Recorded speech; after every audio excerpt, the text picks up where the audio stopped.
হচ্ছে যারা অ্যারেস্টেড হয়েছে তার বাইরে এরকম আরো অনেকে রয়েছে যারা কিনা সেদিনের ঘটনার সঙ্গে যুক্ত, যাদেরকে আব্দুলের মা তারা প্রত্যক্ষদর্শী, তারা চিনতে পারবেন। তো তাদেরকে এখনো অব্দি গ্রেপ্তার করা হয়নি, তাদেরকে চিহ্নিত করা হয়নি। এক, তাদের প্রত্যেককে চিহ্নিত করে গ্রেপ্তার করতে হবে। দুই, কাশীনাথ দে স্কুলের হেড স্যার, যার কাছে গিয়ে আব্দুল একটা সহজ বিশ্বাসে বলেছিল যে স্কুলগুলোর কি অবস্থা, তার একটা সোশ্যাল ভিজিলেন্স আমরা করছি, সোশ্যাল অডিট আমরা করছি, আমাদের স্কুলের অবস্থাটা কি গ্রামে আমরা দেখতে চাই, আপনি সেটা দেখার ব্যবস্থা করে দিন। উনি বলেছিলেন যে তুমি কালকে এসো। পরের দিনও গেল। এই কাশীনাথ দে বিজেপির গুন্ডাদেরকে ডেকে রেখেছেন, ব্যবস্থা তাদেরকে এনে রেখেছেন আব্দুলকে মার খাওয়ানোর জন্য। এবং তারপরে ঘটনা আপনারা সবাই জানেন। কাশীনাথদের কি এক্ষেত্রে কি ভূমিকা সেটা খতিয়ে দেখতে হবে, প্রয়োজনে তাকে গ্রেপ্তার করে তাকে কাস্টাডিতে নিয়ে জিজ্ঞাসাবাদ করতে হবে, তার এই গোটা ঘটনাটাকে ইনস্টিগেট করার ক্ষেত্রে কি ভূমিকা ছিল। 3 নম্বর কথা, থানার প্রত্যেকজন পুলিশ অফিসার এই গোটা ঘটনাতে যারা যুক্ত ছিল তাদের প্রত্যেকের ইন্ডিভিজুয়ালি কি রোল ছিল, কেননা একাধিকবার তারা থানায় গেছে, কোনো সুরাহা হয়নি, পুলিশ থেকে আড়াল করার চেষ্টা হয়েছে অপরাধীদেরকে। যদি পুলিশ প্রথমেই সেই ভূমিকাটা পালন করতো তাহলে এদেরকে দ্বিতীয়বার মারটা খেতে হতো না, প্রাণ যেত না আব্দুলের বাবার। প্রত্যেকজন পুলিশ অফিসারের ইন্ডিভিজুয়ালি কি ভূমিকা ছিল খতিয়ে দেখতে হবে, তদন্ত করতে হবে, প্রয়োজন হলে একটা নিরপেক্ষ কমিশন তৈরি করে তাদেরকে ইনকোয়ারির আওতায় আনতে হবে।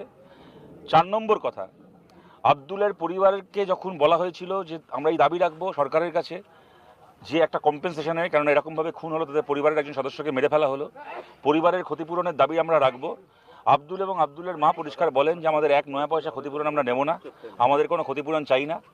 কিন্তু যদি সরকার মনে করে যে আমাদের ক্ষতিপূরণ প্রাপ্য, তাহলে সেই টাকা দিয়ে যেন পশ্চিমবাংলার যে কোনো জায়গায় একটা আন্তর্জাতিক মানের সরকারি স্কুল তৈরি করা হয় যেখানে ছেলেমেয়েরা পড়াশোনা করবে ওর বাবার নামে। এই 4টে দাবি, এবং এগুলো যদি পূরণ না হয়েছে 10 দিন আমরা সময় দিচ্ছি, 10 দিন পরে প্রয়োজন হলে বাঁকুড়া ডিএম অফিসের বাইরে আমরা অনির্দিষ্টকালের জন্য শান্তিপূর্ণ ধর্নায় বসবো। পুলিশ কঠোর ব্যবস্থা নিয়েছে, পুলিশ পরিবারের পাশে আছে এবং পরিবার যেমন যেমন তারা পুলিশকে অভিযোগ করেছে সেই অনুযায়ী পুলিশ ব্যবস্থা নিয়েছে এবং কঠিন ব্যবস্থা নিয়েছে, কঠোর ব্যবস্থা নিচ্ছে। কোনোভাবে কাউকে আড়াল করার বিষয় নেই। তদন্ত করে দেখতে হবে, যদি গাফিলতি থাকে পুলিশের বিরুদ্ধে ব্যবস্থা হতে পারে, কিন্তু ঘটনা ঘটার পরে যা যা পরিবার চেয়েছে সেই অনুযায়ী পুলিশ ব্যবস্থা নিয়েছে, এইটুকু আমি বলতে পারি। কয়েকজন গ্রেপ্তার করা হয়েছে, কয়েকজনকে, এটা অস্বীকার করবো না, এফআইআর এ নাম করা হয়েছে, এরকম কয়েকজন অ্যারেস্টেড হয়েছে। কিন্তু যেটা ঘটনা তার বাইরেও অনেকে এরকম ছিলেন যারা ঘটনাটার সঙ্গে যুক্ত ছিল, যাদেরকে এখন অব্দি গ্রেপ্তার করা হয়নি। যারা গ্রেপ্তার হয়েছে তাদেরকে জিজ্ঞাসাবাদ করে বাকিদেরকে চিহ্নিত করার কাজটা পুলিশের কাজ, এবং তাদেরকে যদি পুলিশ গ্রেপ্তার করে তাদের শনাক্তকরণ আব্দুল করতে পারবে, আব্দুলের মা করতে পারবে, কেননা তারা ঘটনাটার প্রত্যক্ষদর্শী। আব্দুলের গলায় শাবলের দাগ আছে, ও নিজে মার খেয়েছে ওদের হাতেও, প্রত্যেকে চিহ্নিত করতে পারবে। তো তার জন্য পুলিশের কাজ হচ্ছে যারা গ্রেপ্তার হয়েছে তাদেরকে জিজ্ঞাসাবাদ করে বাকি কারা কারা ইনভলভ তাদেরকে খুঁজে বার করে আনা, তাদেরকে গ্রেপ্তার করা, এই কাজটা পুলিশকে করতে হবে। কোথায় সিজেপি আছে, কারা নেতা আমরা তো জানি না, পাবলিকও জানে না। কিছু লোক এই সুযোগে নেতা হওয়ার সুযোগ করছে, যদি উৎপাত করে পুলিশ তাকে দেখবে। যে ও 27 তারিখ গ্রামে ফেরবার পরে এখানকার এমএলএ নিজে হুমকি দিয়েছে, ওকে এমএলএ নিজে হুমকি দিয়েছে, এমএলএ উস্কানি দিয়েছে।